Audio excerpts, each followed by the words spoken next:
beating the Celtics in 1985 Yes, 85. with my teammate. Yes. Because we had lost that year before. You know, I don't care what nobody says. That pass in the game 2. You know, Larry was so smart that I don't know what they ran, the play called, but he diagrammed something.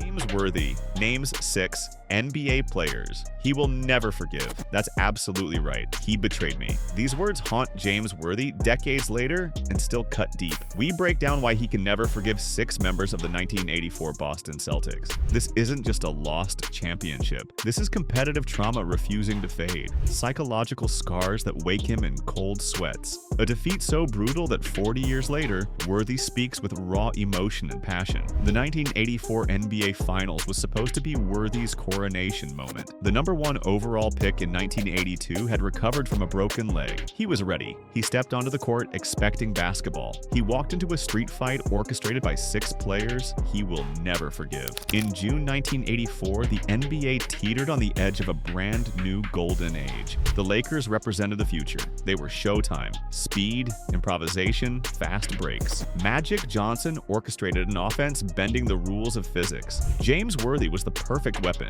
a 6'9" forward with guard speed and finishing ability. He represented fluid basketball. The Boston Celtics consciously rejected everything the Lakers stood for. Under Red Auerbach and K.C. Jones, they doubled down on traditional virtues: rebounding, interior defense, physical intimidation. They dismantled what made the Lakers great: slow the game, turn the hardwood into mud, drag them into attrition. For Worthy, whose game relied on rhythm and flow, the Celtics represented an existential threat. But the nightmare began before the series even started. The Boston Garden in June 1984 was weaponized completely. No air conditioning. Temperatures reached 97 degrees in Game 5. The parquet floor had dead spots known only to the home team. Worthy described it as radical, rough, and mean. Lakers players received 3 a.m. prank calls in their hotel rooms. Fans hurled racial epithets and threats. One fan called stating Larry Bird would kill him. This created a siege mentality. The Lakers felt they fought a city, a history, and perhaps supernatural forces aligned against them. Worthy spoke about the leprechaun in Boston, a mystical force guiding Bird's shots and decisions. This helplessness lays the foundation for never forgive sentiment. Subscribe and comment about which hurt Worthy most. Let's begin. Gerald Henderson is first.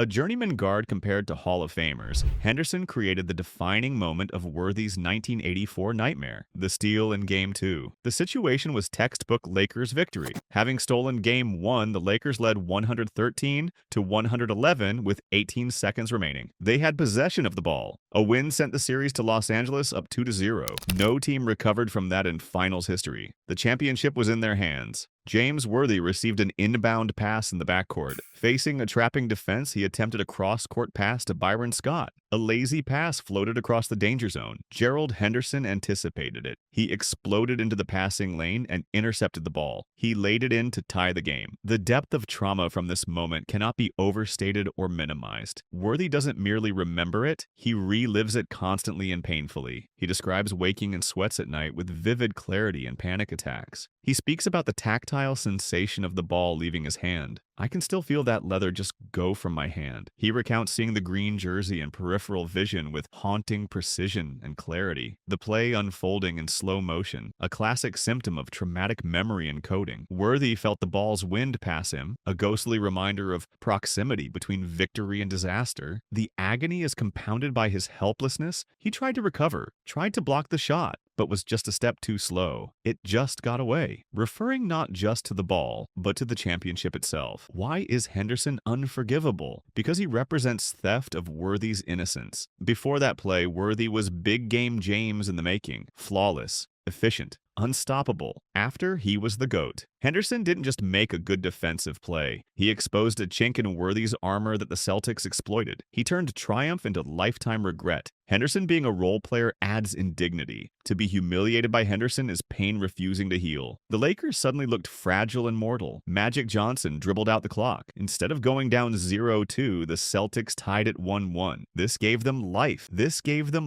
It validated their belief that if they just hung around, the Lakers would crumble under pressure. Worthy carried that turnover's weight for 5 games. Every high-leverage possession, Gerald Henderson's ghost was there. Worthy deeply resents Henderson for placing it on his shoulders. Kevin McHale is next. If Henderson attacked Worthy's psyche, Kevin McHale attacked the Lakers' physical safety directly and intentionally. The turning point occurred in Game 4. The Lakers had blown out the Celtics in Game 3 convincingly. They led Game 4 and threatened to take a 3-1 series lead. Then McHale changed the rules completely. As Kurt Rambis drove on a breakaway, McHale clotheslined him viciously across the neck. He threw him to the floor with violent force. It was a wrestling. Rambis hit with sickening force. A brawl nearly erupted. McHale's rationale was simple and brutal. No layups. He later admitted, "I was just like, no layups. Whatever happens, there's not going to be a layup." This wasn't a split-second decision, it was strategic doctrine. The Celtics couldn't match Lakers' speed or skill. Their only path was turning it into a brawl, making the Lakers fear the paint. For Worthy, this tactic was unforgivable because it violated the game's spirit deeply. Worthy viewed basketball as an art form. McHale turned it into a mugging. The clothesline signaled the Celtics would injure opponents to win. Perhaps the most chilling aspect is a quote McHale gave years later in interviews. "My only regret is that it wasn't Worthy or Magic or someone better. It just happened to be Kurt Rambis." This reveals targeted malice clearly. He wanted to clothesline Worthy. He wanted to break the players, beating them with skill. For Worthy, knowing McHale harbored desire to assault him adds personal dimension to the rivalry. It confirms the danger was real and intentional throughout. The clothesline worked. The Lakers lost composure. They stopped running the fast break with same abandon. They constantly looked over shoulders. Showtime flow disrupted by fear. Worthy's game attacked the rim and was affected. The paint became torture chamber. McHale's physical play forced Worthy to hesitate where he'd normally explode. This hesitation was fatal to Lakers' offense. Worthy will never forgive McHale for turning basketball into a street fight. Cedric Maxwell occupies a truly unique and unparalleled place in Worthy's villain gallery. While Bird was the stoic leader and McHale the enforcer, Maxwell was the psychological sadist. He was the voice of Celtic's arrogance. Maxwell's animosity toward Worthy was deeply personal and intense. He viewed Worthy as soft and vulnerable to pressure. Throughout the series, Maxwell engaged in relentless trash talk and taunting designed to destroy his confidence. The nadir occurred in Game 4. In overtime, Worthy stepped to the free throw line. He missed a crucial free throw attempt. As Worthy walked down court, Maxwell made a choke gesture, clutching his throat while locking eyes intensely. In professional sports, unwritten code, this was a violation. To call an opponent a choker is ultimate disrespect. For a young player like Worthy, this public branding was devastating. Maxwell was telling the world he is scared. Worthy never forgave Maxwell for that moment. It wasn't competitive banter. It was an attempt to destroy his reputation. The tension boiled over in Game 6. Worthy committed what Maxwell called a cardinal sin. As Maxwell went up for a layup, Worthy shoved him from behind. Maxwell's reaction was visceral and angry.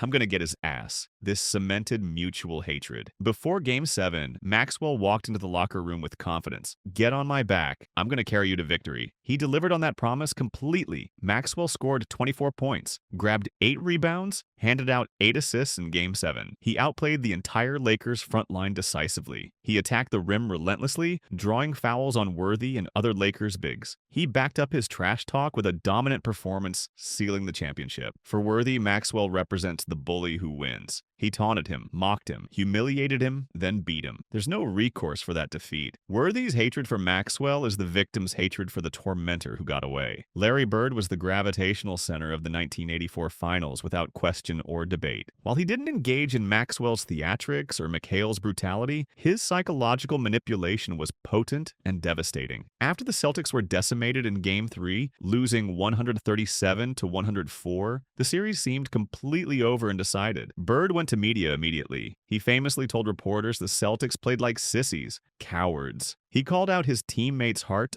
passionately. Bird publicly shamed his team to provoke reaction. It worked perfectly. The sissies comment led directly to increased physicality of Game 4. McHale's clothesline was a direct answer to Bird's challenge. Bird orchestrated the shift without throwing a punch himself. He turned the Celtics into a desperate animal. Worthy resents Bird for this manipulation deeply. Bird changed the narrative from basketball skill to heart and toughness. He baited the Lakers into a war they weren't prepared for. In 1984, Bird was at the peak of his powers. He averaged 27.4 points and 14 rebounds per game. He won the Finals MVP award. He hit clutch shots when it mattered. He made impossible passes. To Worthy, Bird was the boogeyman. No matter what the Lakers did, Bird was there to counter. In Game 7, Bird controlled the game completely. He secured rebounds, breaking the Lakers back. He hit free throws, icing the game. The animosity Worthy feels is complex. Respect and deep frustration. Bird was the standard Worthy couldn't meet. He was the obstacle between Worthy and glory. To forgive Bird would mean Bird was simply better. A concession Worthy's pride will never allow. The hick from French Lick outsmarted and outplayed the sophisticated Lakers. That sting remains fresh. Dennis Johnson and Robert Parrish represent the final chapter of this traumatic series. Dennis Johnson was specifically acquired to solve the Magic Johnson problem. His job was making life miserable for the Lakers' backcourt